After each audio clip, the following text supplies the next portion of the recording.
C'est allumé, voilà. Le temps que la connexion soit parfaite. Je vous salue, à vous qui êtes là et à vous qui nous suivez de loin dans vos maisons. Que le fleuve de Dieu vous réjouisse ce matin. Que l'Esprit de Dieu nous connecte au fleuve de Dieu, les ruisseaux de Dieu qui réjouissent sa sainte cité. Il est écrit dans le psaume 46, « Dieu est pour nous un refuge et un appui, un secours qui ne manque jamais dans la détresse. » Peut-être que ça ne va pas ce matin et que la semaine a été difficile. Il y a un secours ce matin pour ta vie.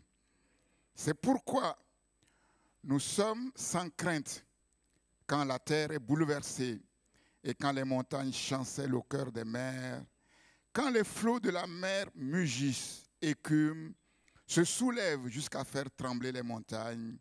Il est un fleuve dont les courants réjouissent la cité de Dieu, le sanctuaire des demeures du Très-Haut.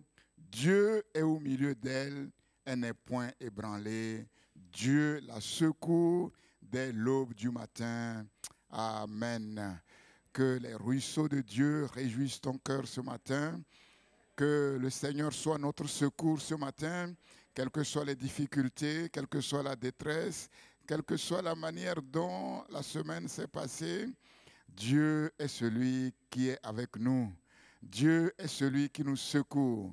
Dieu est celui qui délivre son peuple. Sa bonté se renouvelle pour toi, pour moi, pour nous en cette journée. Alléluia. Ses compassions se renouvellent pour nous en cette journée. Alléluia. Que son nom soit grandement béni ce matin. Nous allons prier pour que Dieu puisse secourir nos bien-aimés qui sont dans la détresse, qui sont dans la maladie, qui ont besoin ce matin du secours de l'Éternel. J'ai eu les nouvelles de notre sœur Mariette Cartès. Ça va bien, mais ce n'est pas encore complètement ça. Vous savez, certains parlent comme si le Covid, c'est une invention. Je ne leur souhaite pas. On ne leur souhaite pas de le choper. Et c'est ce qu'elle m'a dit. Elle a dit, c'est vrai qu'elle commence à respirer convenablement, mais dans son corps, ce n'est pas ça. Son corps ne tient pas. Elle n'arrive pas à se mettre debout. En fait, les muscles de ses jambes sont affaiblis et ce n'est pas évident. Elle n'a pas encore l'équilibre de son corps. Elle doit faire la kiné, elle doit faire plein de choses, ce n'est pas évident, mais elle fait confiance en son Dieu. Le Dieu qui a commencé à agir, il va aller jusqu'au bout, il va manifester sa gloire. Nous allons vraiment prier afin que Dieu fortifie son corps, fortifie ses jambes, fortifie ses muscles. Et nous n'oublions pas notre sœur Josiane, notre sœur Marie-Jo, la maman de Véronique, et nos bien-aimés qui sont là, qui souffrent dans leur corps, notre sœur Maggie, et tous les autres, tous ceux qui sont souffrants, tous ceux qui sont malades, de près ou de loin, nous voulons réclamer le secours de l'Éternel en faveur de nos bien-aimés. Prions. Seigneur notre Dieu, tu es le secours qui ne manque jamais dans la détresse, Seigneur. Oui, voilà pourquoi nous sommes sans crainte. Nous sommes sans crainte, Seigneur. Oui, parce que ce n'est pas un homme qui nous secourt. Ce n'est pas le bras d'un homme qui nous secourt. C'est le bras tout-puissant de Dieu. C'est Dieu lui-même qui est assis dans son palais. Alléluia. Et qui fait couler au milieu de son peuple, de sa cité, les ruisseaux de son fleuve qui apportent la vie, qui apporte le secours dont ton peuple a besoin. Ces ruisseaux manifestent la toute-puissance de Dieu. La toute-puissance de Dieu dans le corps de ces enfants malades, dans le corps de Mariette, alléluia. Que l'Esprit de Dieu manifeste sa gloire, que ses muscles soient fortifiés, que ses jambes soient fortifiées, que les membres de son corps soient fortifiés maintenant au nom de Jésus. Alléluia, que sa foi soit affermie. Seigneur, Seigneur, que ton secours descende sur notre sœur Josiane, notre sœur Marie-Jo, notre sœur Maggie, tous nos bien-aimés qui sont malades dans ta maison, dans leur maison. Seigneur, secours-les, Seigneur, oh Dieu. Nous menaçons toute forme de maladie et d'infirmité. Nous menaçons tout esprit de maladie et d'infirmité. Nous vous chassons dans les lieux arides et que le feu de Dieu, le feu de la puissance de la croix vous consume vos œuvres. Au nom de Jésus-Christ, secours ton peuple.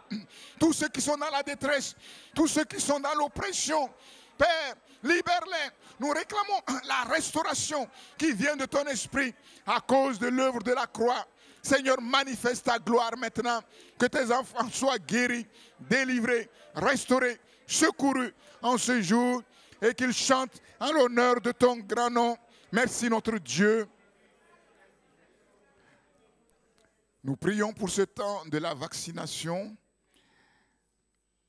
Nous prions pour la vaccination des uns et des autres et nous réclamons vraiment l'efficacité maximale au travers de ces vaccins, que ce soit la première dose, la seconde dose, que Dieu puisse glorifier son nom et que l'Esprit de Dieu opère au travers de ces vaccins pour protéger de manière maximale, oui, ces enfants, tous ceux qui se font vacciner, que vraiment les effets nocifs, s'il y en a au travers de ces vaccinations, soient neutralisés par la puissance du Saint-Esprit. Seigneur, nous te prions pour ce temps de la vaccination, la campagne de la vaccination dans toutes les nations, oui, pour tous les peuples, Seigneur.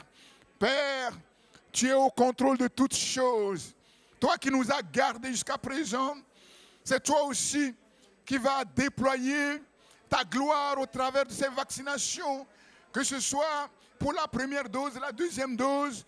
Ce que nous demandons, c'est que l'Esprit de Dieu libère la puissance qui opère en vue de la protection. Seigneur, de libérer les anticorps nécessaires, de neutraliser les effets nocifs au nom de Jésus, que ce soit la première dose, que ce soit la seconde dose. Père, glorifie ton nom et que tout ce qui pourrait éventuellement être nocif soit détruit.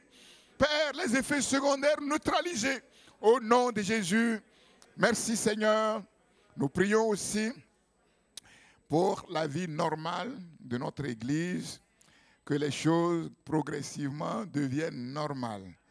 La vie normale de l'Église, ce n'est pas quand on peut venir dans la maison de Dieu, rester dans sa maison pour suivre le culte en distanciel. Ce n'est pas ça la vie normale. C'est vrai que c'est une véritable avancée. Suivre les cultes en distanciel, c'est pour ceux qui ne peuvent pas venir. Pour des cas de force majeure, la maladie qui empêche de venir et aussi par rapport aux bébés, les enfants ne sont pas encore prêts pour accueillir effectivement tous. Oui, là, ça peut se comprendre, mais ceux qui peuvent suivre le culte en présentiel et qui préfèrent les suivre en distanciel, cela n'est pas bon du tout devant le trône de la grâce de Dieu. Il est doux, il est agréable pour des frères et sœurs de suivre le culte en distanciel. Pour les frères et sœurs, quand ils sont unis ensemble. Alléluia, physiquement. Physiquement, c'est très important. Quand on est unis ensemble, parfois, le simple sourire d'un frère, d'une sœur, peut être un baume pour le cœur d'un frère et d'une sœur. Le simple fait de voir parfois un frère et une sœur peut donner courage. Oui, parce que nous véhiculons la présence de Dieu et quand nous nous retrouvons ensemble, nous nous bénissons les uns les autres, même sans se saluer, même sans se parler. Alléluia. Prions afin que les choses redeviennent progressivement normales. Seigneur, nous te prions pour... Seigneur, la vie normale de tes églises sur la surface de la terre maintenant, que les taux se desserrent maintenant, que les restrictions se lèvent progressivement. Nous te prions afin que nos cultes, Seigneur, se fassent de manière tout à fait normale. Et la manière normale de prendre part au culte, quand on peut venir dans la maison de Dieu, c'est de le suivre en présentiel et non en distanciel. C'est d'être avec ses frères et sœurs physiquement. Oui, car nous sommes le corps du Christ. Et quand nous nous retrouvons physiquement ensemble, c'est là où, oui, le Saint-Esprit se plaît à se manifester. Alléluia, Seigneur. Qu'il en soit ainsi et que progressivement les uns et les autres puissent retrouver le chemin de cette maison que tu as choisie pour être une maison de prière pour tous les peuples, Seigneur. Car c'est là, oui, que tu envoies, quand ton peuple est uni ensemble, la bénédiction, la vie pour l'éternité. Qu'il en soit ainsi dans le nom de Jésus. Amen. Seigneur, merci. Parce que tu es présent dans ce lieu par ton esprit, dès le commencement de ce culte, là où 2 ou 3 sont assemblés, tu es présent et nous croyons que tu remplis ce lieu de ta gloire, de ta présence, afin que ce culte qui t'est donné soit un culte d'excellence, par l'esprit d'excellence qui opère en nous et au travers de nous, pour élever le roi des rois, le Seigneur des seigneurs. Maintenant, que la prédication de ta parole soit bénie, que l'onction maintenant soit déversée, Seigneur, sur tous les auditeurs, que ce soit de près, que ce soit de loin, les petits comme les grands, ceux qui te connaissent comme ceux qui ne te connaissent pas. Manifeste, Seigneur, ta gloire et que l'Esprit de Dieu tienne en échec, oui, les ennemis de l'excellence de ce culte et tous leurs agents humains. Au nom puissant de Jésus-Christ, nous détruisons toutes leurs œuvres, oui, tout ce qui le ont trafiqué dans les ténèbres dès le commencement de ce jour, oui, dès l'aube, dès minuit, jusqu'à présent, que tout cela soit détruit par la puissance du Saint-Esprit, à cause du sang de l'agneau de Dieu, leur sortilège, enchantement, conjuration, consumé par l'œuvre de la croix de Golgotha, et que les cœurs soient disposés, que les oreilles soient disposées, que ta parole sorte, que ta parole trouve le chemin des cœurs, que ta parole pénètre dans les cœurs comme une bonne semence et qu'elle se lève pour porter des fruits dignes de ton nom. Au nom de Jésus-Christ, que ce soit aussi un temps de joie, comme tu as dit dans ta parole. Je vous ai dit ces choses afin que ma joie soit en vous et que votre joie soit parfaite, soit bénie, soit glorifiée à cause de ta parole. Amen. Je vous prie de vous asseoir.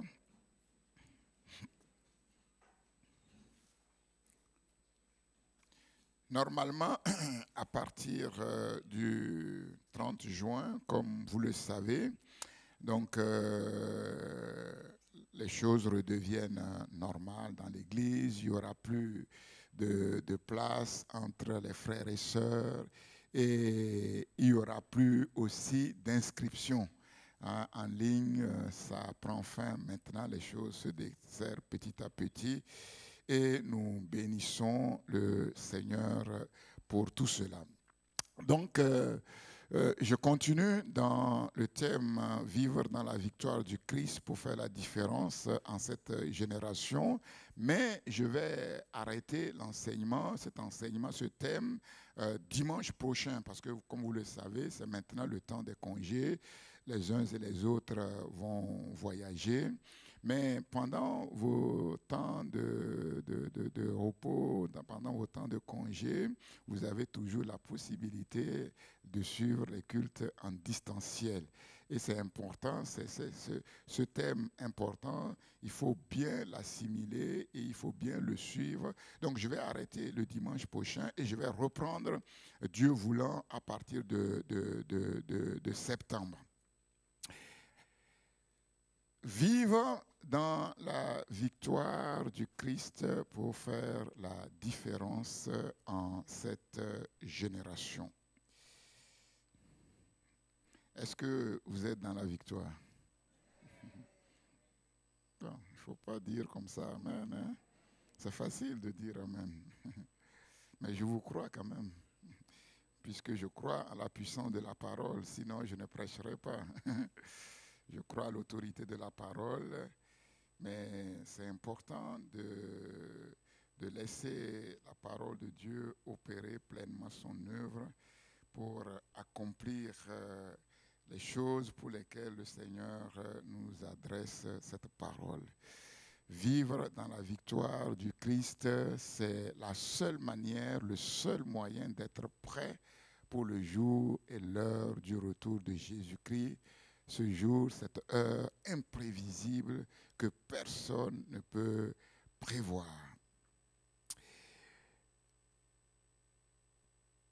Paul dit que nous ne sommes plus redevables à la chair pour vivre selon la chair. Et plus loin, il dit, si vous vivez selon la chair, vous mourrez. Mais si par l'esprit, vous faites mourir les actions de votre corps, les actes mauvais que vous accomplissez dans votre corps, alors vous vivrez. Vous avez vu qu'il a commencé en disant que nous, et ensuite il continue en disant vous. Nous tous, en tant qu'enfants de Dieu, nous ne sommes plus redevables à la chair. C'est-à-dire que nous ne sommes plus obligés de vivre comme les païens. Nous ne sommes plus obligés de vivre comme les non-chrétiens. Et ensuite, il dit, si vous vivez, il aurait pu continuer en disant, si nous vivons, non. Paul ensuite dit, puisque nous ne sommes plus redevables à la chair, donc maintenant, nous avons le choix de vivre selon la chair, de continuer de vivre selon la chair ou de continuer de vivre selon l'esprit. En tout cas, moi, Paul, j'ai déjà fait mon choix. J'ai déjà fait mon choix. Voilà pourquoi il passe de nous à vous. De nous à vous. Pour dire que vivre selon la chair ou vivre selon l'esprit, en fait, le chrétien a le choix. Le non-chrétien n'a pas le choix. Il est esclave du péché. Il est esclave de la loi, du principe de la chair. Mais nous, en tant qu'enfants de Dieu, nous avons été délivrés de la loi du péché et de la mort. Et bien sûr, normalement, on pourrait dire qu'il n'y a pas de choix. Délivrés de toutes ces choses, nous avons déjà choisi de vivre selon l'esprit. Mais force est de se rendre compte que dans la pratique, ce n'est pas le cas. Et il y a encore des chrétiens qui vivent selon la chair. Et Paul dit, si vous choisissez, après être libérés du péché et du principe de la chair, de vivre selon la chair, alors vous choisissez le chemin de la mort. Et Dieu ne peut rien pour vous. Si vous choisissez de vivre comme les païens, alors vous aurez le même sort que les païens. Mais si vous choisissez de vivre selon l'esprit, ce sera la vie, ce sera la paix.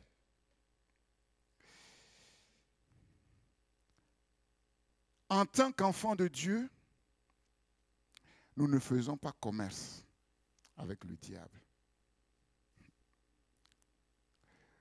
Et quelqu'un disait, si tu ne veux pas faire commerce avec le diable, il ne faut pas lécher ses vitrines. C'est dangereux. Il ne faut pas lécher ses vitrines. Tout m'est permis, mais tout n'édifie pas. Le chrétien qui marche selon l'esprit, il fait des choses qui l'édifient, qui le fortifient dans son être intérieur. Tout m'est permis, mais tout n'est pas utile. Tout n'est pas utile. Je ne me laisserai asservir par quoi que ce soit. Ma liberté ne doit pas être un prétexte de vivre selon la chair. Pourquoi je mets en garde les chrétiens contre les outils modernes de communication? Pourquoi? Pourquoi? Parce que quand on ne sait pas utiliser ces outils deviennent des moyens d'aliénation. Ces outils deviennent des chaînes d'esclavage. Parce que malheureusement, les algorithmes qui sous-tendent et qui font fonctionner ces outils sont des algorithmes d'aliénation, d'esclavage. L'Internet, le smartphone, les réseaux sociaux. Le diable se frotte les mains à cause de ces outils-là. Le travail du diable est grandement facilité par ces outils. Et vous savez que avec le portable, nous avons le monde entier dans nos maisons. Et le diable n'est plus obligé maintenant d'aller en Amérique pour aller attaquer quelqu'un, de quitter rapidement, aller en Afrique pour attaquer quelqu'un, et ensuite d'aller en Asie pour finir, je ne sais pas où. Non. Il n'a qu'une seule chose à faire, se concentrer sur les réseaux sociaux. Et là, à partir de là, il peut toucher rapidement des multitudes. Et vous savez comment une petite action dans les réseaux sociaux, en un instant, peut se diffuser dans le monde entier. C'est ça. Il se frotte les mains. Il se frotte les mains. Et les chrétiens, sur les réseaux sociaux, qui n'utilisent pas ces outils de manière utile ou de manière professionnelle, qui les utilisent de manière ludique pour s'amuser, ils sont attrapés, mais facilement, comme des petites mouches par l'ennemi. Je vous le dis, même des pasteurs sont tombés à cause des réseaux sociaux. Dans le mouvement, il y a un pasteur qui a été exclu. Et la cause de son exclusion, c'est qu'il est tombé dans les réseaux sociaux, flirté sur les réseaux sociaux avec des femmes. Bien-aimés, je vous l'avais dit l'année dernière quand j'avais prêché dessus, ces outils, nous devons les utiliser avec sagesse et discernement. Avec sagesse et discernement, de manière utile, de manière professionnelle pour le travail, mais jamais pour s'amuser. Parce que personne, aucun être humain ne peut être fort sur le terrain du diable. Impossible. Impossible. Impossible. Vous avez compris? En vérité, ce ne sont pas les réseaux sociaux qui sont un problème. Ce n'est pas le portable qui est un problème, ce n'est pas l'ordinateur, ce n'est pas Internet qui est le problème. De la même manière, ce n'est pas notre corps qui est un problème. C'est ce que nous faisons avec notre corps qui est un problème. C'est ce que nous faisons sur les réseaux sociaux qui sont un problème. C'est ce que nous faisons sur l'Internet qui sont un problème. C'est ça.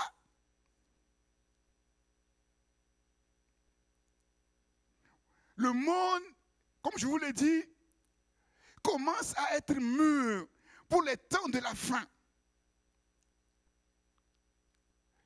Vous suivez les actualités et il est bon de suivre les actualités, de voir comment le monde avance. Vous avez vu comment une star a déplacé une canette de coca et les conséquences immédiates. Le cours de Coca-Cola a chuté instantanément. Et vous savez que cette star est dans le monde comme une idole.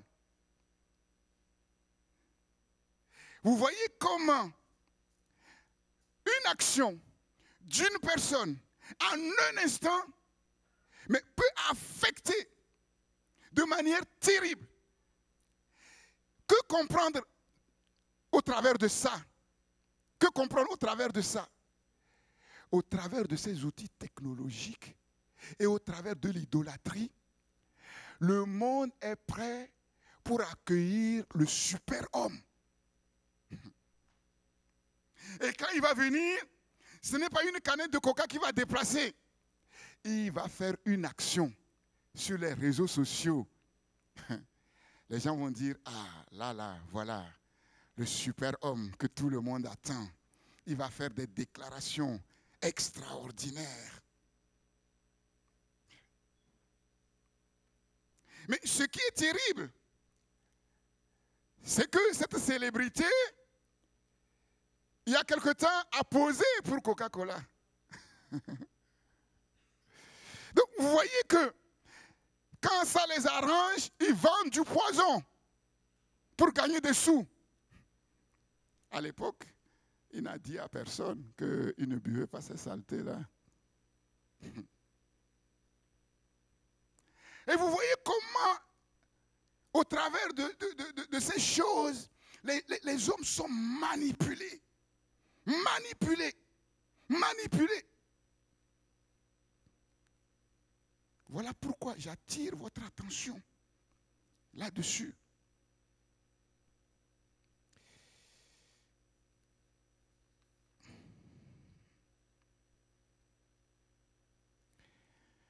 Si par l'esprit, vous faites mourir les actes mauvais accomplis avec votre corps, alors vous vivrez, vous demeurerez dans la victoire.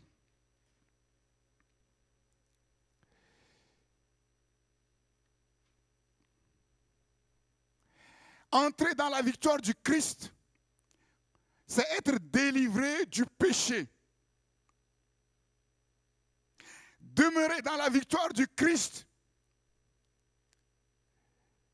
c'est se tenir loin du péché.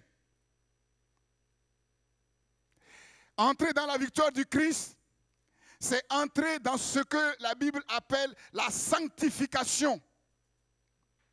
Et demeurer dans la victoire du Christ, c'est demeurer ou marcher dans la sanctification. Et c'est de cette sanctification que Paul parle ici. Faire mourir les actes mauvais que votre corps vous entraîne à faire ou que vous faites avec votre corps.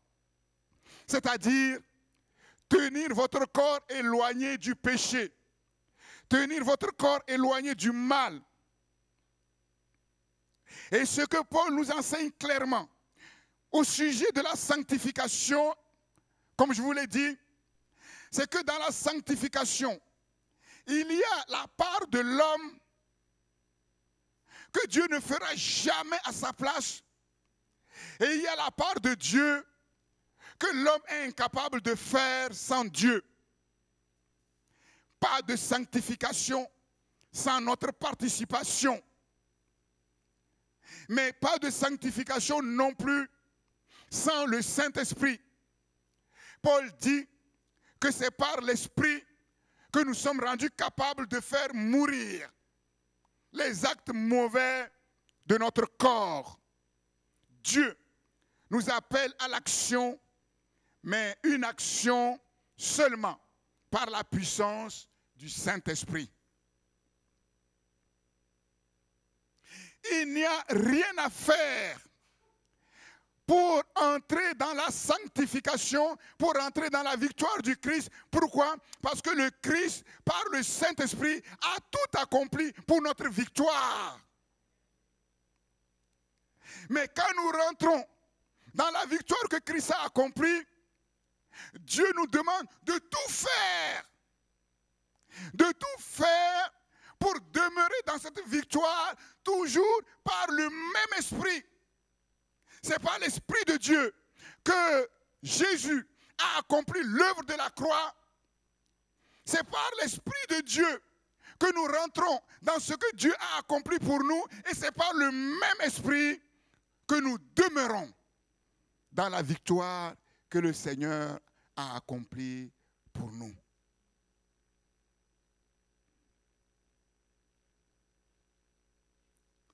Faire tous ces efforts, mettre tout en œuvre pour demeurer dans la victoire.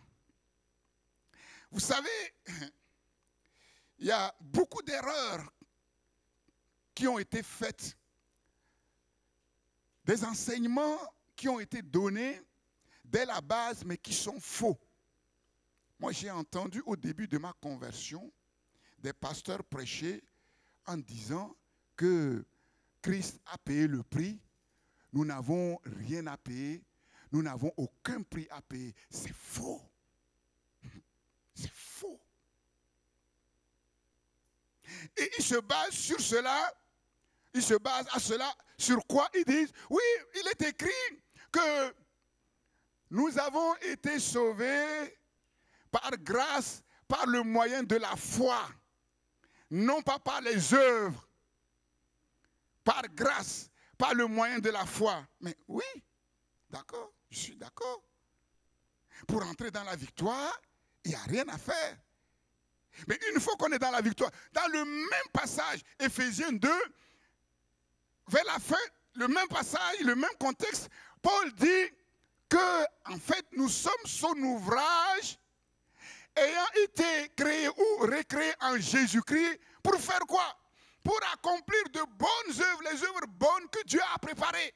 Ça veut dire quoi? Rien à faire pour entrer dans le salut, mais une fois que nous sommes entrés dans le salut, nous avons quelque chose à faire. Nous devons travailler pour notre salut, c'est-à-dire pour accomplir les œuvres bonnes pour lesquelles Dieu nous a sauvés. Et nous devons tout faire. Nous allons voir que c'est là où le bas blesse. C'est là où le bas blesse.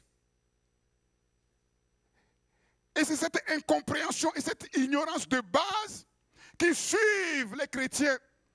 Et après plusieurs années de conversion, les fruits n'apparaissent pas clairement. Pourquoi? Parce qu'ils n'ont pas compris que de même que Christ a tout fait pour notre salut, de même nous devons tout faire pour plaire à Dieu. Comment comprendre cela concrètement? C'est ce que nous allons voir aujourd'hui. La sanctification, c'est quoi? La sanctification et la consécration sont deux termes très voisins. La sanctification comme la consécration, c'est le fait que Dieu nous a séparés du monde. Dieu nous a séparés du péché. Pourquoi? Afin de lui appartenir et afin de le servir, afin d'être semblable à Jésus. La sanctification, c'est la transformation progressive de notre vie à l'image de Jésus. Et cette transformation progressive à l'image de Jésus, c'est une promesse de Dieu que Dieu nous appelle simplement à croire. La sanctification, la consécration, ce sont des promesses de Dieu que Dieu nous demande simplement de croire. Si nous appartenons à Christ ou au Christ, si notre foi et notre confiance en Christ sont réelles, la Bible dit, le Saint-Esprit habite en nous. Et pourquoi le Saint-Esprit habite en nous? Pour faire bien? Non. Le Saint-Esprit habite en nous pour accomplir quelque chose en nous, pour œuvrer en nous. Et qu'est-ce que le Saint-Esprit fait en nous? C'est de nous transformer chaque jour à la ressemblance de Jésus-Christ au moyen de la parole de Dieu, au moyen des promesses qui nous ont été données concernant notre croissance spirituelle. Le Saint-Esprit en nous, œuvre en nous exactement comme le Christ l'a fait pour nous à la croix de Golgotha. Ce que le Christ a fait pour nous, ce que Dieu dit que le Christ a fait pour nous, quand nous croyons à ces choses, quand nous croyons à cette parole, quand nous croyons à ces promesses, l'Esprit de Dieu qui habite en nous accomplit parfaitement, exactement ce que Dieu a dit qu'il va faire au travers de nos vies. 1 Pierre 1,14. 1 Pierre 1,14.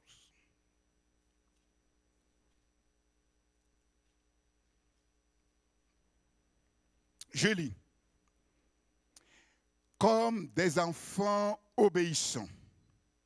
Comme des enfants obéissants. Dans cette génération, c'est rare, malheureusement, de trouver des enfants obéissants. C'est rare. Que de conflits entre les enfants et leurs parents. Que de conflits. Les enfants ont l'impression que papa et maman sont là pour une seule chose, leur mettre les bâtons dans le roue. C'est terrible. C'est terrible. Mais nous savons qui est derrière toutes ces choses-là. Et Paul dit qu'un des signes des temps de la fin, c'est que les enfants seront rebelles à leurs parents. Mais Dieu dit, vous en tant que mes enfants, il ne faut pas qu'il en soit ainsi. Comme des enfants obéissants. Obéissants. Et c'est là le nœud de la chose. Faire tous nos efforts pour vivre avec Dieu comme des enfants obéissants. Obéissants. Et je vous assure, tout ou presque est réglé. Les parents se plaignent que les enfants n'obéissent pas, mais eux-mêmes, ils n'obéissent pas à leur Père céleste. C'est ça le problème aussi.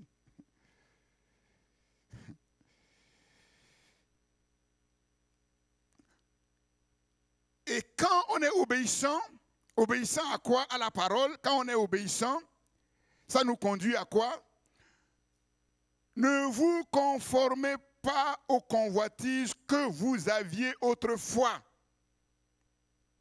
quand vous étiez dans l'ignorance.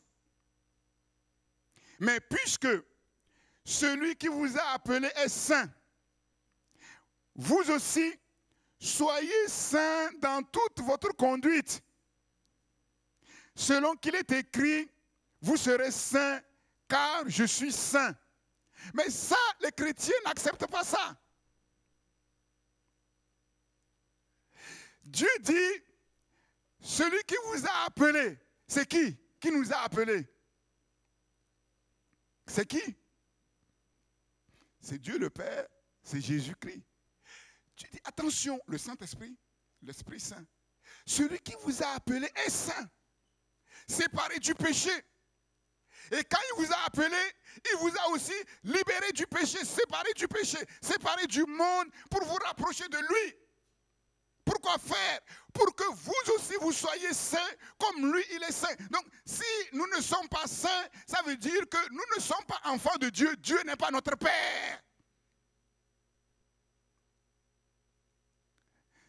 Saint veut dire parfait. Parfait, sans péché. Sans péché. Selon qu'il est écrit, vous serez saints car je suis saint. Dieu dit, parce que moi, votre Père, je suis saint. Et parce que j'ai fait de vous mes enfants et que vous avez mes gènes, mon ADN en vous, vous aussi, normalement, logiquement, vous êtes aussi saint. C'est aussi simple que ça. C'est aussi simple que ça. Donc la sanctification à laquelle Dieu nous appelle, c'est une promesse. C'est une promesse de Dieu. Dieu dit, c'est ce que je vais faire dans vos vies. Si vous êtes obéissants, si vous marchez selon mon esprit, c'est ce que l'Esprit de Dieu va faire dans vos vies. L'Esprit de Dieu qui vous a libéré du péché, l'Esprit de Dieu qui vous a libéré de l'esclavage, il va continuer à œuvrer en vous et vous allez voir comment, jour après jour, vous allez grandir à la ressemblance de Jésus-Christ.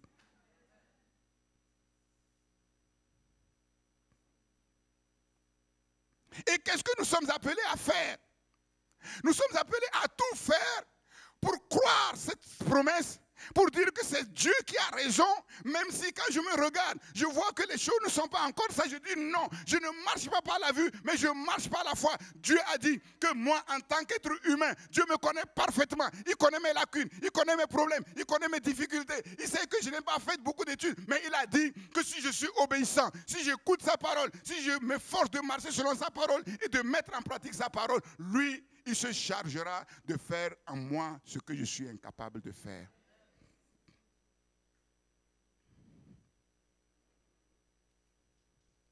Parole vivante dit, comme il convient à des enfants obéissants, ne vous laissez plus mener par les passions qui vous gouvernaient autrefois au temps de votre ignorance. En fait, ça veut dire quoi? Ne vivez plus, selon la chair.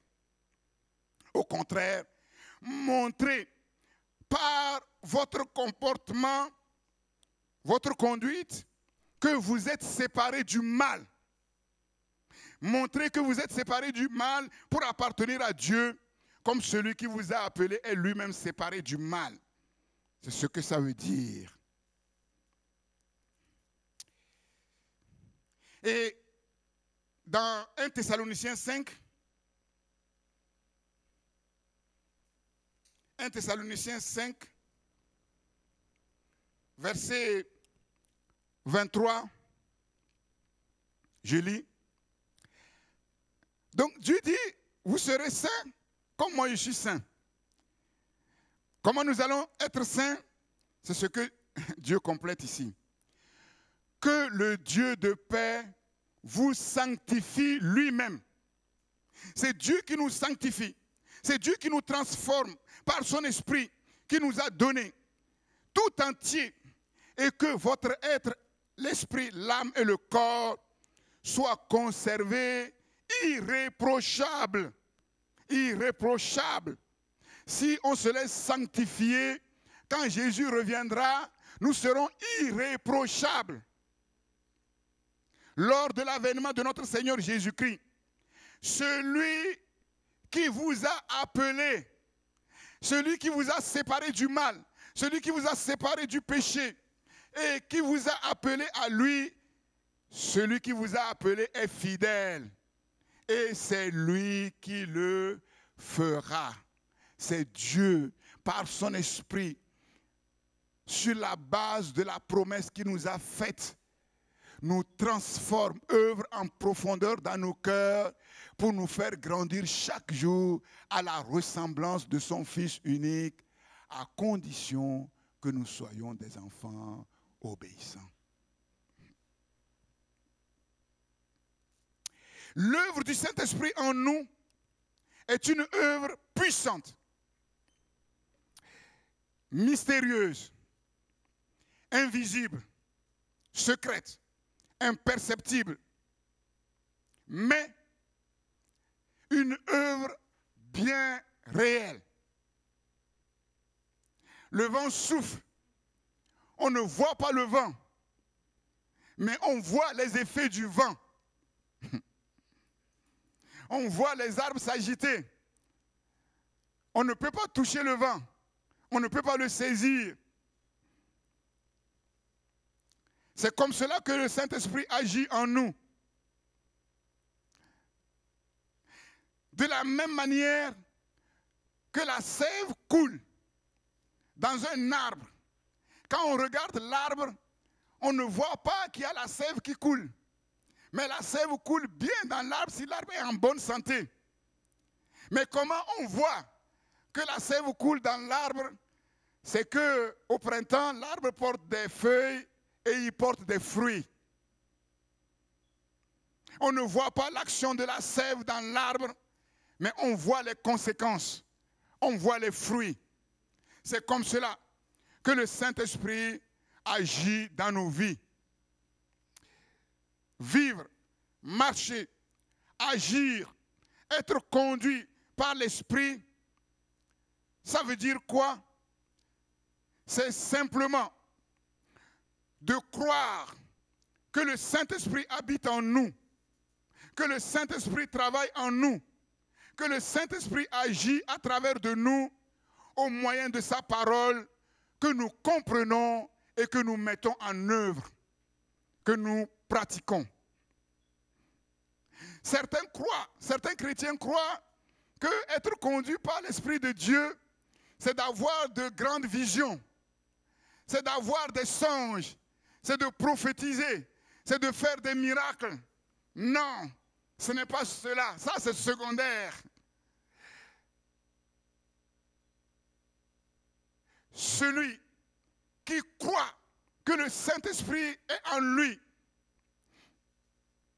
celui qui croit que le Saint-Esprit qui est en lui, lui a été donné pour le conduire, pour le diriger, celui-là, il marche déjà par l'Esprit de Dieu, même s'il ne voit rien d'extraordinaire dans sa vie.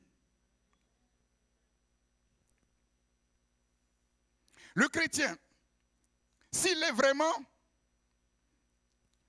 c'est quelqu'un qui a pris conscience de sa pauvreté morale. C'est quelqu'un qui a pris conscience de sa pauvreté spirituelle. Mais en même temps, c'est quelqu'un qui a pris conscience aussi de la nécessité vitale, de la nécessité impérieuse du Saint-Esprit dans sa vie. À cause de sa pauvreté morale, à cause de son incapacité spirituelle, il a pris conscience que sans le Saint-Esprit, il ne peut rien faire. Il a besoin du Saint-Esprit. Et c'est ce que Luc nous dit au chapitre 11, versets 5 à 13. Luc dit clairement, il parle d'un ami. Un ami qui a des amis. Un ami qui a deux amis. Et un jour, l'un de ses amis revient de voyage, fatigué, et vient frapper à sa porte à minuit pour avoir de quoi manger. Parce que le voyage a été long et parce qu'il n'a pas pu manger. Qu'est-ce qui se passe? Le problème, c'est qu'à la maison, il n'a absolument rien à lui offrir. Mais il se souvient qu'il a un autre ami qui lui a tout ce qu'il faut. Et qu'est-ce qu'il va faire? Il va aller frapper à la porte de cet ami-là. Et cet ami, nous le savons, c'est Dieu. La Bible dit que quand le premier ami va frapper à la porte de son second ami, son ami va lui répondre de l'intérieur de sa maison sur son lit en disant « Mais ça fait longtemps qu'on est couché. Les enfants sont couchés. Le matin au réveil, si tu savais comment c'est difficile de les préparer pour aller à l'école, et surtout quand ils ont mal dormi, c'est compliqué. Je ne peux pas me lever, je ne peux pas réveiller les enfants. » Mais qu'est-ce que la parole de Dieu dit?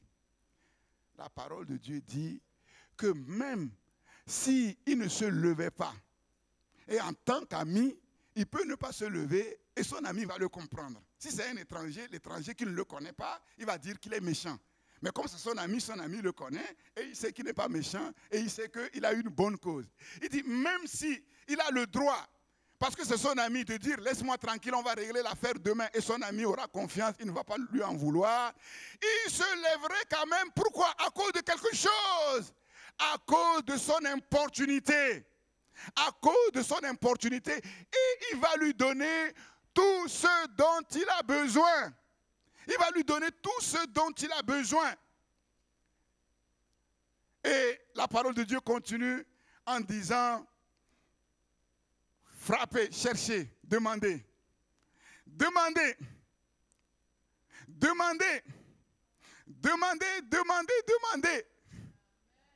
Quand vous êtes sûr que vous demandez selon la parole de Dieu, quand vous êtes sûr que c'est la promesse que Dieu vous a faite, quand vous êtes sûr, vous êtes convaincu que celui qui a fait la promesse est fidèle et qui se lèvera pour accomplir cette promesse-là, commencez à demander. Et même s'il fait la sourde oreille, continuez de demander, demandez, demandez, continuez de demander et l'on vous donnera. Il y a un jour où la réponse va tomber. Alléluia. Et généralement, quand Dieu tarde, je l'ai déjà dit, hein, quand Dieu tarde, c'est parce que ce qu'il a en vue est plus grand que ce que nous attendons au moment où nous prions. Et il attend qu'on prenne conscience que lui, il est capable de faire infiniment plus. Et pendant ce temps-là, lui, il travaille sur d'autres leviers. Alléluia. Cherchez. Cherchez, vous me chercherez, vous me trouverez. Si vous me cherchez de tout votre cœur, continuez à chercher. Vous cherchez Dieu dans le jeûne. Vous avez l'impression qu'il n'y a rien qui se passe. Continuez à le chercher. Dieu n'a pas dit, vous me chercherez en vain. Non, jamais, jamais, jamais, jamais. Frappez, continuez à frapper. Continuez à frapper. Et la parole de Dieu continue en disant, est-ce qu'il y a un père qui, si son enfant lui demande un poisson, il va lui donner un serpent? Si son enfant lui demande du pain, il va lui donner une pierre. Si son enfant lui demande un œuf, il va lui donner un scorpion. Mais si méchants que les hommes sont, tous les pères sont, ils savent donner de bonnes choses à leurs enfants. À combien plus forte raison le Seigneur de gloire, notre Père céleste, nous donnera quoi? Nous donnera quoi? La meilleure des choses. Nous donnera la meilleure des choses. C'est la source de toutes les ressources. La clé de toutes les portes. La clé qui ouvre toutes les portes. Alléluia. Le Saint-Esprit à ceux qui le lui demandent. Le Saint-Esprit.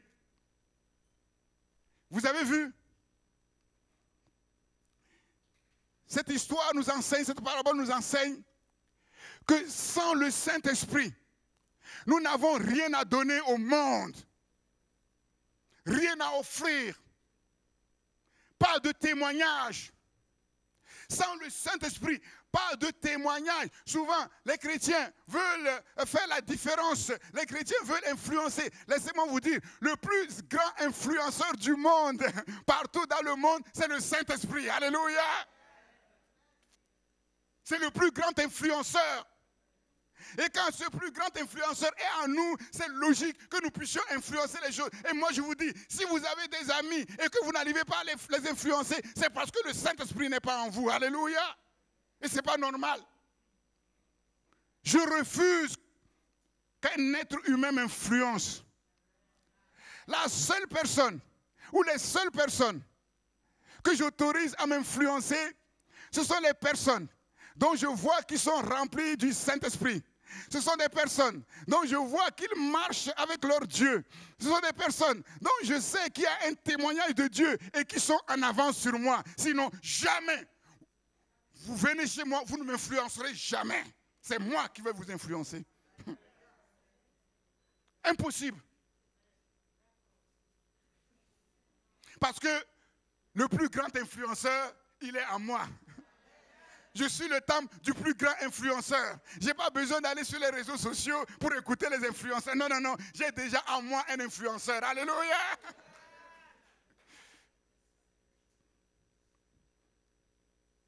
Sans le Saint-Esprit, nous n'avons rien à offrir au monde.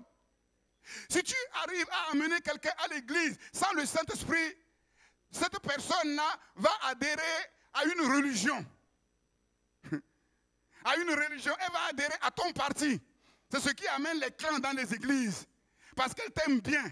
Parce que, voilà, elle t'aime bien, elle ne veut pas te frustrer, elle te suit. Mais nous ne pourrons jamais amener quelqu'un plus haut que là où nous sommes arrivés nous-mêmes. Si nous ne sommes pas disciples de Christ, nous ne pourrons jamais amener quelqu'un à être disciple. C'est impossible.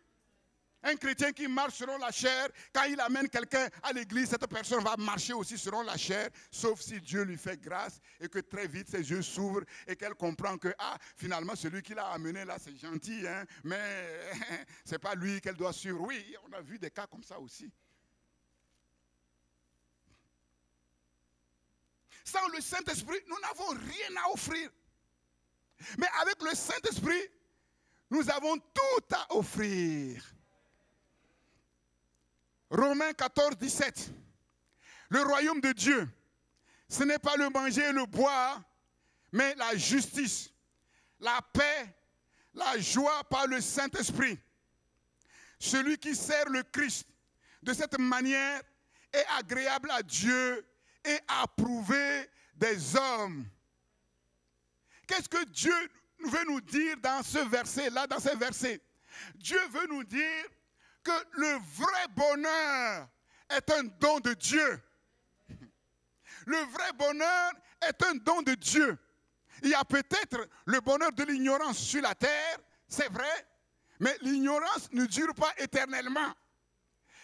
Comment quelqu'un peut être heureux sur la terre sans connaître Dieu et savoir qu'un jour, il va mourir et qu'il va aller en enfer? Comment? Dites-moi. Et surtout, que malgré ses richesses, lui-même, il ne sait même pas quand il va mourir. Comment tu peux être heureux? Sauf si tu joues la politique de l'autruche et tu te persuades que ce sont les autres qui meurent et que toi, tu ne vas pas mourir. Et que même si tu meurs, bon, tu vas mourir à 120 ans, tu auras le temps de bien profiter, même 120 ans. Tu profites 120 ans. C'est quoi 120 ans au regard de l'éternité? Le vrai bonheur, c'est un don de Dieu. L'homme riche, dans Luc 16, vêtu de fin lin, menait une joyeuse et brillante existence jusqu'à ce que le plus grand malheur l'atteigne. Nebuchadnezzar, il était heureux. Il était heureux jusqu'à ce qu'il devienne une bête sauvage. Moi, je ne veux pas de ce bonheur-là. Dieu dit, le royaume de Dieu, c'est la justice, la joie et la paix. La joie et la paix, c'est quoi? C'est le vrai bonheur par le Saint-Esprit. Par le Saint-Esprit. Et c'est ce que les chrétiens, malheureusement, ne comprennent pas. Vous avez remarqué que quand on se convertit, on reçoit quoi? La joie. On reçoit quoi? La paix. On est heureux. La vraie conversion. La vraie conversion. Regardez dans les Actes des Apôtres. L'eunuque éthiopien, quand Philippe a fini d'évangéliser, il a été baptisé. Dieu a dit même, tu as fini ta mission. Il n'a plus besoin de toi. Il a été enlevé et l'eunuque éthiopien a continué sa route, le cœur rempli de joie. Regardez les Actes des Apôtres, tous ceux qui étaient convertis, véritablement, mais ils avaient cette joie. Cette joie. Et je me souviens que quand j'étais converti, mais il y avait une joie mais extraordinaire. Une joie extraordinaire. C'est comme si on avait tout. Je vous ai dit, je vivais avec un ami ingénieur qui a fait aussi beaucoup d'études. Et on vivait dans une maison bizarre à Sarcelles. Au point que son grand frère va venir, lui, un grand financier. Il va nous voir, il s'est énervé, il a frappé, il dit mais c'est pas possible. Comment de grands intellectuels comme ça, de grands ingénieurs comme ça, et vous êtes à Paris, vous n'êtes pas loin de Paris, au cœur de la France, et vous vivez dans ces choses-là. Mais il parlait, on le regardait, nous on était heureux. On n'avait pas la télé, notre vie c'était l'église, le travail, l'église, travail, l'église. On était heureux, heureux, heureux. Et ce bonheur, cette joie ne m'a jamais quitté. Car la joie de l'Éternel, c'est votre force. La joie de l'Éternel, c'est votre force. Mais pour nous, notre priorité, c'était Dieu et l'Église. Et quand on allait dans le monde, c'est pour influencer. Et l'Église, à l'Église, mais tout le monde nous voyait. On était là aux aguets. Mais est-ce qu'il y a un besoin à l'église? Dès qu'il y a quelque chose à faire, on était les premiers. À tel point que le pasteur va nous dire, mais non, vous n'allez pas tout faire. Et on a dit au pasteur, oui, mais c'est bien, mais on voit les clochards là. Comment on va faire? Est-ce qu'il faut les prendre? Le pasteur dit, non. Ça, il faut le faire avec sagesse. Il faut le faire avec discernement. Mais je préfère ce zèle-là. À l'époque, on avait 4 réunions. Mardi, jeudi, dimanche matin et dimanche après-midi. Mais nous, ça ne nous suffisait pas. Nous, on avait aussi une autre réunion. Le jeudi, on commence la réunion à 18h30 et on finit à 20h. Mais pour nous, c'était l'échauffement. Après la réunion, nous, on se préparait pour aller faire vraiment notre réunion de prière. C'était à Courbevoie à l'époque. Et quand nous montions dans le train, on chantait dans le train. On ne se souciait même pas. Et comme l'influenceur était en nous, mais les gens applaudissaient. Et il y en a qui disent, mais continuez, non, nous on va à notre réunion. Mais on n'allait pas au cinéma, on était jeunes, hein?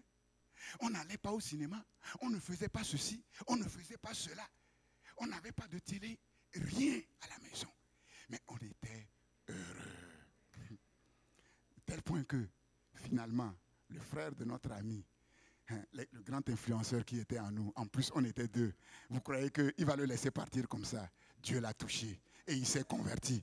Et c'est lui, il était l'ami de la maman d'Alpha. Et c'est lui qui m'a mis en contact avec la maman d'Alpha pour l'accompagner paisiblement dans ces derniers instants. Vous voyez comment le Saint-Esprit, il est venu se moquer de nous, hein?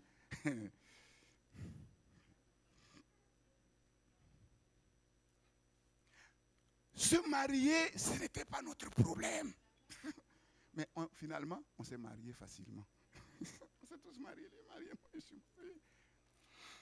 On a dit, pasteur, est-ce que tu peux nous... Parce qu'on avait tellement soif.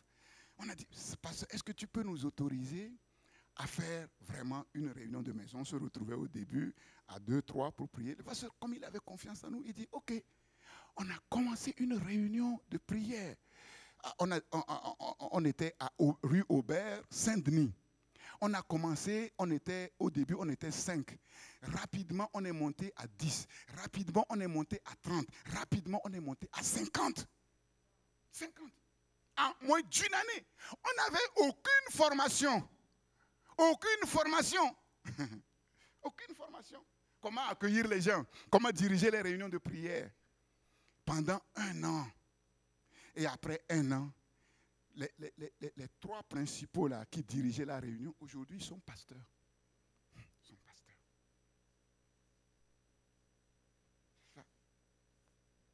Le royaume de Dieu, ce n'est pas le manger et le boire, mais la justice, la paix, la joie par le Saint-Esprit. C'est comme ça que j'évangélise. Et vous pouvez mettre n'importe quelle personne sur la terre devant moi, je vais l'évangéliser avec ça. Même s'il est plus riche que moi, je vais lui montrer que moi je suis plus riche que lui. Et c'est facile de le démontrer. Mais aujourd'hui, les chrétiens cherchent les choses après lesquelles les païens courent. Mais tu ne peux influencer personne. Tu veux, quelqu'un, les gens sont intelligents, hein? C'est ce que Paul a dit à Pierre. Mais toi, tu es juif. Tu vis à la manière des païens. Mais pourquoi tu forces les païens à devenir juifs? Le chrétien qui vit à la manière des chrétiens, il croit que c'est quand il sera marié, c'est quand il aura un bon salaire, c'est quand il aura une belle voiture, que le monde va voir que vraiment son père est très riche, qu'il est vraiment chrétien. Mais les païens ont tout ça. Ils ont tout ça. Ils ont tout ça. Mais ils ne comprennent pas qu'ils ont quelque chose de plus précieux que le mariage, de plus précieux que l'argent, de plus précieux que ceci. Je peux vous dire que la joie que le Saint-Esprit nous donne est infiniment supérieure à la joie qu'une femme peut donner, à la joie d'un mari peut donner, à la joie... Il n'y a rien de comparable. Et on laisse ça de côté. À cause de cela, beaucoup n'ont pas compris, dès le commencement de leur vie, que dès qu'on se fait baptiser, on fait le choix de faire de Dieu notre priorité. Et parce qu'ils n'ont pas compris, dès le commencement de leur vie, ils ont commencé leur vie avec Dieu par des compromis.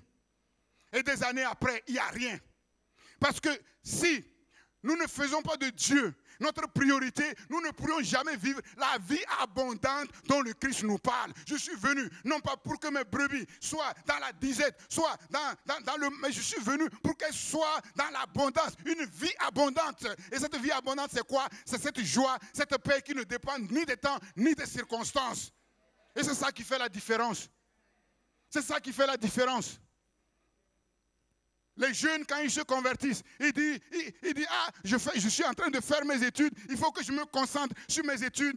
Quand je serai grand et j'aurai un travail, oui, je vais me concentrer sur Dieu. Et quand ils sont grands, ils ont un travail, ils disent, ah, je travaille tellement que je n'ai pas le temps. Mais tu auras quand le temps? Après, ils disent, non, quand je serai marié, là, je serai stable. Là, je vais chercher Dieu. Faux. Si tu te convertis, tu fais des études, si Dieu n'a pas la priorité sur tes études, quand tu auras un travail, Dieu n'aura pas la priorité sur ta vie. Quand tu seras marié, c'est ton mariage, c'est ton travail qui auront la priorité. Ça, il faut le comprendre. Ça, il faut le comprendre. Celui qui se convertit vraiment dit, à partir de maintenant, je fais de Dieu ma priorité. Dieu doit être priorité sur tes études. Dieu doit être priorité sur ton mariage. Dieu doit avoir la priorité sur ton travail. Surtout. Surtout. Parce que ce que Dieu peut te donner, ni tes études ne peuvent le donner, ni le travail ne peut le donner, ni le mariage ne peut le donner. Ça, il faut le comprendre. La joie et la paix par le Saint-Esprit, quels que soient les temps et les circonstances.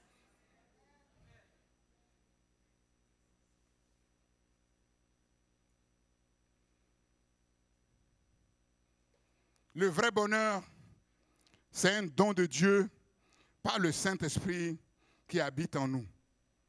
Chaque jour, chaque instant, en toute situation, j'ai besoin du Saint-Esprit. J'ai besoin du Saint-Esprit plus que l'air. J'ai besoin du Saint-Esprit plus que l'eau. J'ai besoin du Saint-Esprit plus que la nourriture.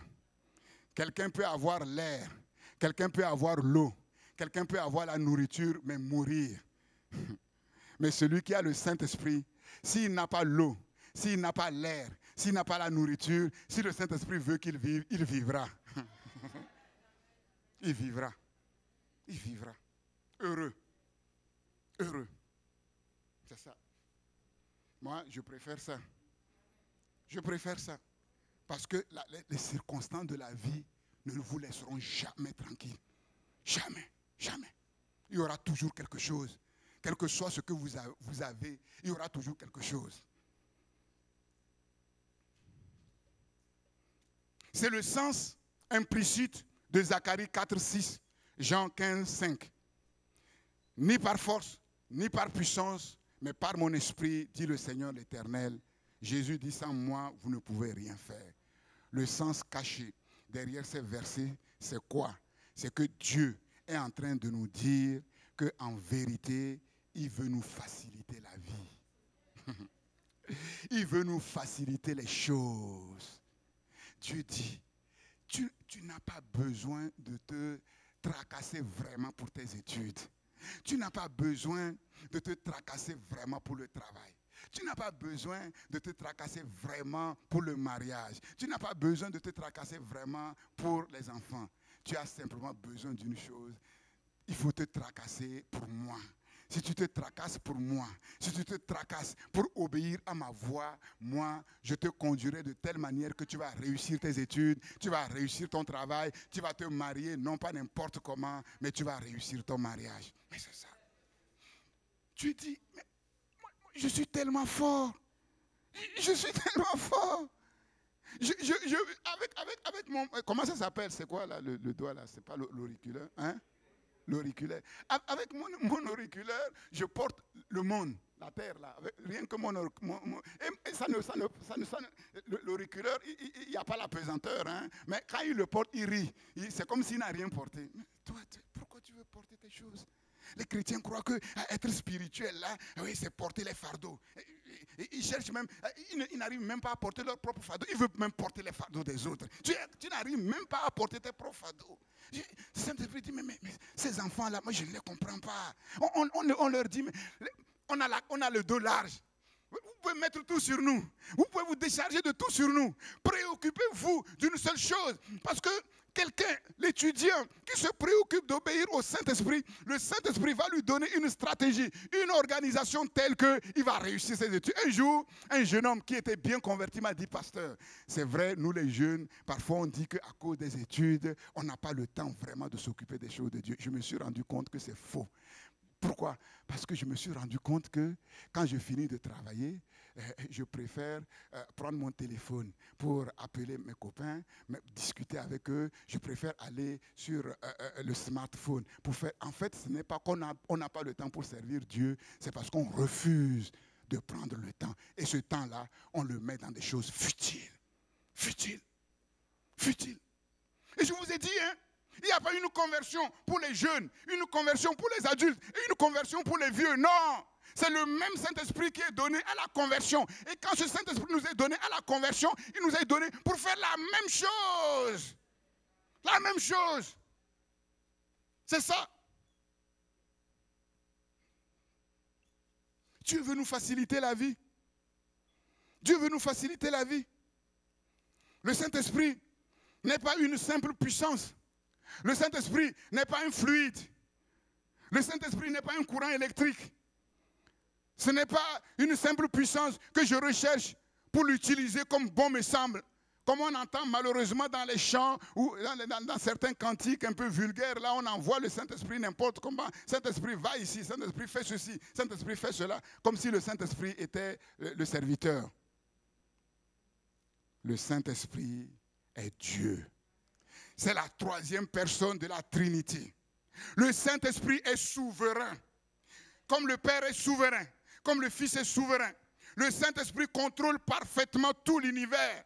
Actuellement, c'est la dispensation du Saint-Esprit. Dieu le Père est au ciel, Dieu le Fils est au ciel. Mais c'est le Saint-Esprit qui est pleinement sur la terre. Et il tient parfaitement sous son contrôle l'univers tout entier. C'est un roi puissant, un roi tout-puissant, un roi souverain. Et c'est ce roi souverain qui habite en nous, qui veut agir au travers de nous. Voilà pourquoi je dis, nous sommes plus qu'un temple, nous sommes le palais royal. Personne ne peut obliger le Saint-Esprit à faire quoi que ce soit. Mais le Saint-Esprit a le pouvoir d'obliger tout le monde à faire ce qu'il veut. Même le diable. Il agit librement, comme il veut, quand il veut, où il veut. Et notre plus grand privilège sur la terre, à la différence de l'ancienne alliance, notre plus grand privilège sur la terre, c'est d'être habité par le Saint-Esprit. Mais notre plus grand devoir sur la terre aussi, c'est de nous disposer entièrement à nous soumettre au Saint-Esprit. Si en tant qu'enfant de Dieu, le Saint-Esprit nous a été donné pour notre bien, pour notre succès, pour notre réussite, pour notre bonheur, nous nous opposons au Saint-Esprit, nous attristons le Saint-Esprit, nous résistons au Saint-Esprit, il va combattre contre nous. Il va combattre contre nous. C'est le Saint-Esprit qui a libéré Israël. Et Israël est devenu rebelle. Et la Bible dit, Ésaïe 63, il a combattu contre eux. Il s'est retourné contre eux. C'est ça. C'est pour ça que la vie de beaucoup de chrétiens ne décolle pas comme ça doit décoller. Pourquoi? Ils attristent le Saint-Esprit. Ils s'opposent au Saint-Esprit. Et au lieu que le Saint-Esprit les porte, le Saint-Esprit combat contre eux. Le rôle du Saint-Esprit, c'est de nous rendre capables. C'est de nous rendre capables. Capables de faire quoi? Capables de dominer, capables de régner, capables d'accomplir les desseins de Dieu. Le rôle du Saint-Esprit, c'est de nous donner la force et la puissance pour agir, pour obéir à la parole de Dieu. Et nous connaissons l'importance cruciale, essentielle de la parole de Dieu. Ce n'est pas la parole de Dieu que nous sommes amenés à connaître Dieu, à connaître la volonté de Dieu, son plan et ses desseins. Et le Saint-Esprit et la parole de Dieu sont deux amis inséparables. Sont deux amis. Comment savoir que c'est le Saint-Esprit qui t'a envoyé ce songe? Comment savoir si c'est le Saint-Esprit qui parle au travers de toi? C'est seulement par la parole de Dieu. Par la parole de Dieu. Le Saint-Esprit est partout. Il est là, ici. Pour agir, il attend qu'une seule chose, que la parole soit libérée. Alléluia. Les deux travaillent ensemble. Les deux sont inséparables. Parfaitement unis.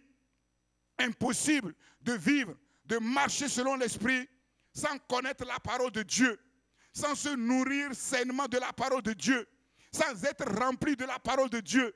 Comment voit-on qu'un chrétien est rempli du Saint-Esprit s'il est rempli de la parole de Dieu? Alléluia! C'est ce qu'on voit dans la vie d'Étienne. Regardez le discours d'Étienne dans Actes chapitre 7. Mais avant cela, il était dit que Étienne était rempli du Saint-Esprit. Étienne était rempli de foi et de Saint-Esprit. Et comment on voit dans Actes 7 que Étienne était rempli de foi et de Saint-Esprit? C'est parce qu'il était rempli de la parole de Dieu. Alléluia. Paul dit de faire mourir les mauvais actes que nous accomplissons dans notre corps, de faire tous nos efforts pour demeurer loin du péché, pour nous séparer des choses qui ne glorifient pas le Seigneur, pour garder notre salut, notre victoire. Ce sont les violents qui s'emparent du royaume de Dieu. Faire tous les efforts pour prier, pour étudier la parole, pour mémoriser la parole, pour se nourrir de la parole. J'ai des facilités à mémoriser la parole, comme vous le voyez. Mais ce n'est pas venu comme ça. Ce n'est pas venu comme ça. Il fut un temps, chaque jour, j'apprenais un verset clé de la parole par cœur. Et à force de le faire, finalement, l'Esprit de Dieu m'a donné la facilité pour mémoriser la parole de Dieu, pour garder la parole de Dieu. Faire tous les efforts pour jeûner, se nourrir de la parole de Dieu, obéir à ce que je comprends de la parole de Dieu, faire tous les efforts pour faire la volonté de Dieu. En fait, ce ne sont pas les œuvres, mais c'est la preuve que l'Esprit de Dieu habite en moi. Et c'est ça la chose nouvelle que je vous enseigne au travers de ces enseignements. Et c'est la première fois que je le dis aussi clairement. J'ai pris le temps de chercher. Ces choses-là, vous avez l'impression que c'est comme ça. Vous vous trompez, hein? C'est très profond. C'est vraiment le résultat de beaucoup de recherches, beaucoup de prières. C'est très important que vous puissiez le comprendre. C'est la preuve. Quand je fais des efforts pour vivre comme Dieu me demande de faire, c'est parce que le Saint-Esprit habite en moi. C'est parce que le Saint-Esprit habite en moi. En vérité, c'est ce que ça veut dire. Donc, je montre par là que je vis et je marche selon l'Esprit. La preuve que l'Esprit de Dieu habite en moi, ce sont les efforts que je fais pour prier. Parce que si je veux regarder mon corps, faites l'expérience. Hein?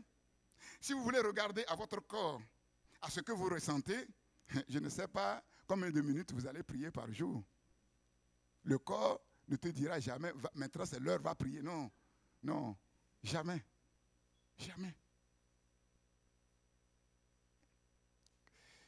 La preuve que le Saint-Esprit habite en moi, ce sont les efforts que je fais pour prier, pour lire la parole, étudier, connaître la parole de Dieu et pour obéir à la volonté de Dieu, pour être en règle avec Dieu, me tenir éloigné des mauvaises fréquentations, me tenir éloigné de tous ceux qui cherchent à me détourner de ma voie,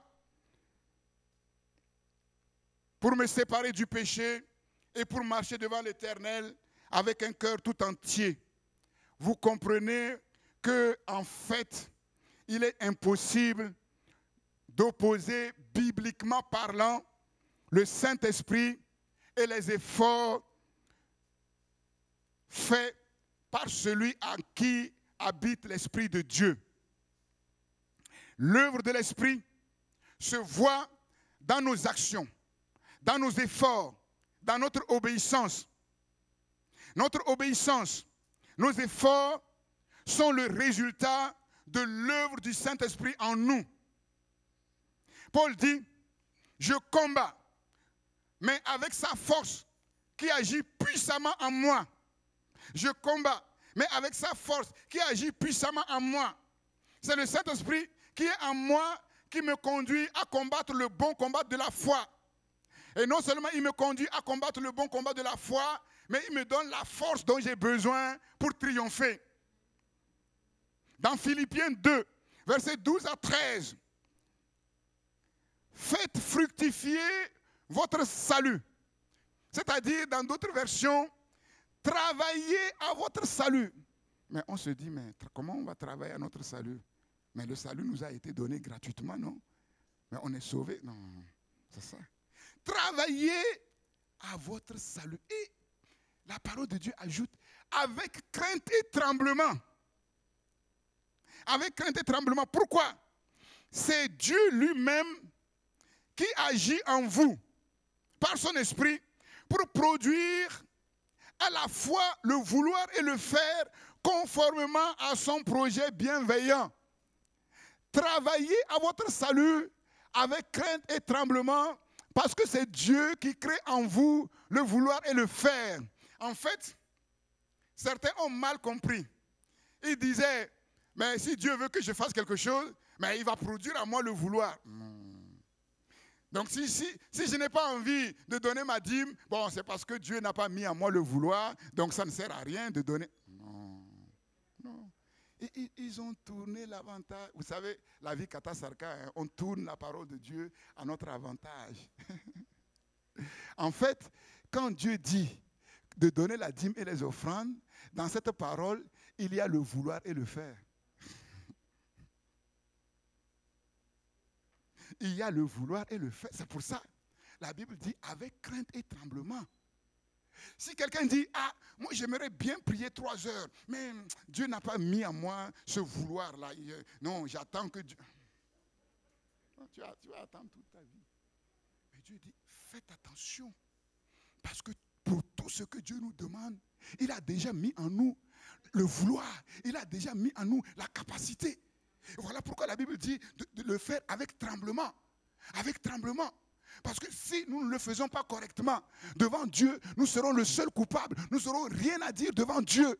C'est parce que nous n'avons pas voulu. C'est parce que nous avons fait un autre choix. Si Dieu dit de le mettre en premier dans notre vie, c'est que l'Esprit de Dieu a déjà mis en nous, en fait, le vouloir, a mis en nous la capacité.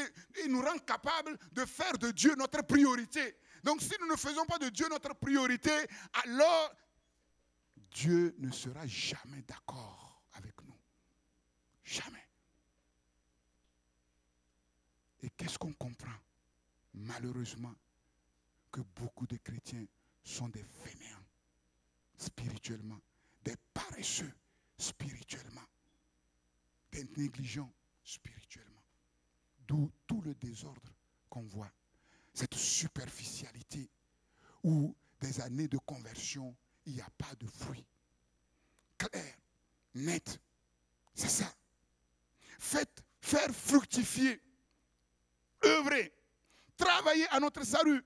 C'est faire tous les efforts pour obéir à la parole de Dieu avec cette conviction, cette certitude, cette assurance que c'est Dieu lui-même qui agit en moi par le Saint-Esprit et qui me rend capable de faire ces choses.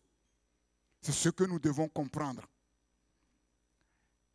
Et si beaucoup de chrétiens malheureusement sont paresseux, fainéants, négligents, c'est tout simplement parce qu'ils sont mal convertis. Leur cœur est plus dans les choses du monde. Leur cœur est plus dans leurs études. Leur cœur est plus dans leur travail. Leur cœur est plus dans le fait de vouloir se marier plus que dans les choses de Dieu. C'est tout. Et des chrétiens sont prêts à se tuer pour leur travail. À dépenser des heures et des heures au travail, à rentrer tard le soir. Mais quand il s'agit des choses de Dieu, ils ne sont même pas capables de trouver 1 heure dans la journée. Dieu dit, moi je ne suis pas d'accord. Le Saint-Esprit est attristé. C'est ça le problème. Et le chrétien n'a pas compris que si Dieu lui demande de bien travailler dans son travail, il lui demande encore plus de mieux travailler pour son royaume de Dieu. Les deux ne sont pas opposés. C'est une question de priorité. C'est une question de hiérarchie.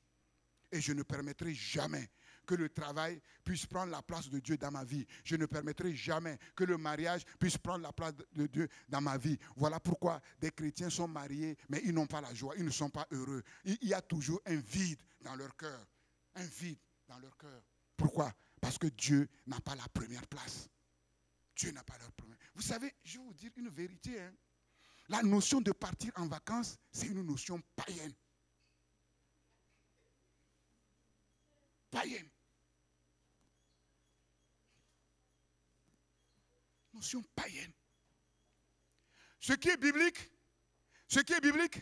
c'est la notion de repos. Tu as travaillé toute l'année, c'est normal que tu te reposes. Le repos, c'est biblique. Mais la notion de partir en vacances, elle est païenne. Et quand on prend ses vacances, il faut courir. Il faut aller chercher du repos. Les Français vont sur les îles, en Martinique, pour chercher le repos. Les Martiniquais, ils viennent en France pour chercher le repos. On ne comprend pas. Si le repos est en Martinique, mais pourquoi les Martiniquais viennent ici pour... Donc on comprend que le repos est nulle part. Nulle part. Nulle part. Le repos, c'est le Saint-Esprit. C'est le Saint-Esprit qui nous donne le repos. Le Saint-Esprit avait été donné à Israël pour les conduire au repos. Donc les enfants de Dieu, à la manière des... Voilà pourquoi je n'utilise pas le mot vacances. C'est un mot forgé par le diable. Le diable, lui, il ne prend pas de vacances. Le mot vacances, ça veut dire quoi? Il faut se relâcher. Et souvent, il y en a, ils font des aventures. Il faut se relâcher. Ce qu'on n'a pas l'habitude de faire, là, il faut profiter de la vie. Combien de chrétiens se relâchent? Ils disent, pendant l'année, je travaille beaucoup, je n'ai pas le temps. Maintenant, tu as un mois. Mais tu mets Dieu de côté. On voit que le travail, c'est un prétexte. C'est un prétexte. Il faut le comprendre. Que je parte en congé ou pas, ça ne me dit rien. Quand je suis en France, je bénéficie du même repos que quand je suis en Floride. Comme je vous ai dit, moi, du 1er janvier au 31 décembre, moi, je suis dans la paix, dans la joie, dans le repos du Seigneur. Il y a des années où je suis resté 5 ans sans partir. Rien n'a changé dans ma vie. Mais on entend des expressions, changer d'air. Ah bon? On entend ça de la bouche. Changer d'air. Changer d'air. Chaque année, ils courent pour changer d'air. C'est terrible. Terrible. Si les chrétiens travaillaient à leur salut, s'occupaient des choses de Dieu, avec la même application, le même sérieux, le même zèle, la même conscience qu'ils le font pour le monde, ça fait longtemps qu'ils seraient en haut. Ça fait longtemps qu'ils seraient les premiers. Jésus a dit, si quelqu'un me sert, le Père l'honorera. Le Père l'élèvera. Dieu fait la différence entre celui qui le connaît et celui qui ne le connaît pas. Et parmi tous ceux qui le connaissent, Dieu fait la différence entre celui qui le sert et celui qui ne le sert pas. Je termine, verset 10, verset 11. Or, si le Christ est en vous, votre corps reste mortel. En fait, c'est ce que je vous disais la dernière fois dans Louis II, il est écrit, votre corps est mort. En fait, ce n'est pas qu'il est mort, puisqu'on sait qu'il est toujours... Il est mortel, en fait. Votre corps reste mortel à cause du péché. Mais l'Esprit vous communique la vie comme conséquence de la justification. Si l'Esprit de celui qui a ressuscité Jésus habite en vous, celui qui a ressuscité le Christ rendra aussi la vie à votre corps mortel par son esprit qui habite en vous. Ça veut dire quoi? Paul dit ici que l'esprit qui habite en nous, c'est le même esprit qui a ressuscité Christ d'entre les morts. C'est incroyable. Le même esprit. Et Paul dit dans Éphésiens que pour ressusciter le Christ d'entre les morts, Dieu a déployé l'infinie grandeur de sa puissance. Donc vous voyez toute la puissance que Dieu a mis en nous par le Saint-Esprit pour accomplir ce que Dieu nous demande d'accomplir. Paul dit ici, un jour nous allons mourir, mais la mort n'aura pas le dernier mot. Mais c'est le Christ, c'est notre Rédempteur. Je sais que mon Rédempteur est vivant et c'est lui qui se lèvera le dernier. Nous mourrons un jour, et un jour nous ressusciterons par le même Saint-Esprit qui a ressuscité le Christ. L'Esprit qui nous ressuscitera en ce jour-là est déjà en nous. Il est déjà en nous. Pour faire quoi? Pour nous rendre capables de faire mourir les mauvais actes que nous sommes poussés à accomplir dans notre corps.